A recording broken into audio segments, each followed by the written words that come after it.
On va libérer donc les chevaux. Et c'est parti pour cette première course, le prix des poissons chirurgiens.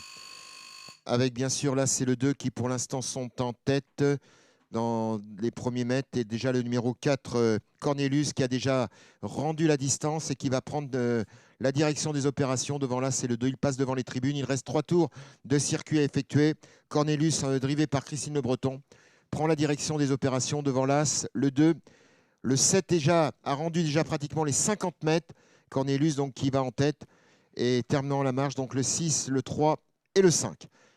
Voilà, Cornelius qui aborde le premier virage en tête, tête et corde devant le 2. En troisième position, arrive en extérieur déjà le numéro 7, Dalcine du Noyer, qui a déjà rendu les 50 mètres. Vous voyez, très bel effort de Dalcine du Noyer qui vient donc se positionner à côté de Cornelius et qui, pour l'instant, veut prendre peut-être la direction des opérations. Ça va être fait, ça y est. Il va donc se positionner en tête, Cornelius en deuxième position. Là, c'est en troisième, alors que Forza Moco, le 6, revient également aussi en troisième position. Le 2 est un peu plus loin, fermant la marche, le 3. Voilà, donc c'est bien le 7 d'Alcime du Noyer qui rentre dans le virage en tête. Cornelius donc dans son sillage. Et venant également Forza Moco qui, en deuxième rideau, donc va venir se positionner aussi en deuxième position à l'extérieur. Mais pour l'instant, toujours Dalcime du Noyer qui tient tête et corde. On a bouclé déjà un premier tour. On va passer sur la ligne d'arrivée. Il restera 2 tours de piste à effectuer. On rappelle 3800 mètres. On n'a pas encore atteint la mi-course et déjà, eh bien, le numéro 7 a pris vraiment toujours la direction des opérations d'Alcime du Noyer. Dans son sillage à la corde, Cornelius à l'extérieur, Forza Moco. Les autres, le peloton est groupé. Mais pour l'instant, Forza Moco va tenter de venir. Voilà, il reste bien en extérieur. On aborde maintenant l'avant-dernier tour. Cornelius, troisième position. Le 6 et le 7 donc en tête. Plus loin, l'As, le 5, le 2 et le 3. Alors que Dalcime du Noyer tient toujours tête et corde et qu'il oblige Forza Moco à rester en extérieur. Alors Cornelius est bien calé dans le sillage. L'As est en quatrième position. Le 5 en cinquième position. Le 2 en sixième position, légèrement décroché. Et fermant la marche, le numéro 3. Donc flou artistique. Toujours, on aborde le virage donc, de l'autre côté de la piste avec Dalcime du Noyer qui tient toujours tête et corde. Cornelius qui ne lâche rien, qui reste dans son sillage, bien calé donc dans son sillage. À l'extérieur, donc c'est Forza Moco qui fait pour l'instant les extérieurs. Pratiquement en même temps que Cornelius, ils sont sur la même ligne. Derrière, toujours le numéro 3. En quatrième position, les autres sont légèrement décrochés. On est toujours dans le virage avec toujours le numéro 6 en tête. Donc le 7, pardon, Forza Dalcime du Noyer qui tient tête et corde. On va rentrer donc, on va boucler bientôt le deuxième tour. On va donc aborder la ligne droite. Il restera encore un tour de piste à effectuer. Elle est longue cette distance.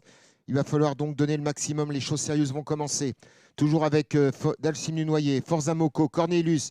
Voilà donc Dalcime du Noyer qui emmène.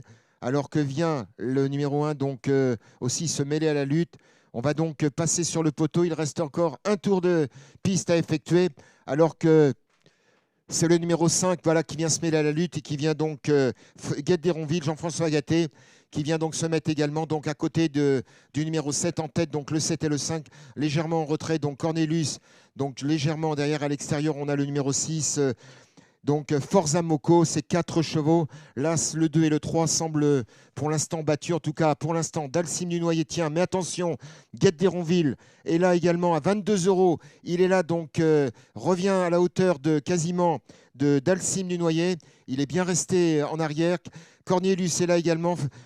Forza Moco n'est pas battu. On va rentrer dans le virage. Toujours la tête et la corde pour Dalcime du Noyer, attaqué toujours par Guette d'Héronville. Le 4 et le 6, juste dans les sillage, ça va se jouer entre les 4. Derrière, le 2 est à, on va dire, 3 à une vingtaine de mètres. Les deux autres sont malheureusement battus. Allez, on est dans le virage. La lutte va commencer, le sprint final va s'élancer. Est-ce que Dalcime du Noyer, qui tient tête et corde, va résister au retour de ses adversaires? Pour l'instant, il semble bien parti, mais attention, la course n'est pas jouée, ça va de plus en plus vite. On sort du dernier virage. toujours Dalcim du Noyer à l'extérieur. On aperçoit donc Forza Moco, Cornelius qui est là également, qui n'a pas quitté le sillage de Dalcim du Noyer, qui vient attaquer maintenant donc Dalcim du Noyer. Cornelius qui s'en va donc à la victoire. Christine Le Breton qui va signer un magnifique succès devant le numéro 5. Voilà, doublé d'écurie, le 4, le 5 et le 6. Voilà donc l'arrivée de cette première course. Cornelius, donc drivé par Christine Le Breton, qui a fait un parcours splendide de course d'attente, qui signe donc une très belle victoire. Elle était à 22 € gagnante et entre 8,20 € placée. Donc ça va rapporter gros.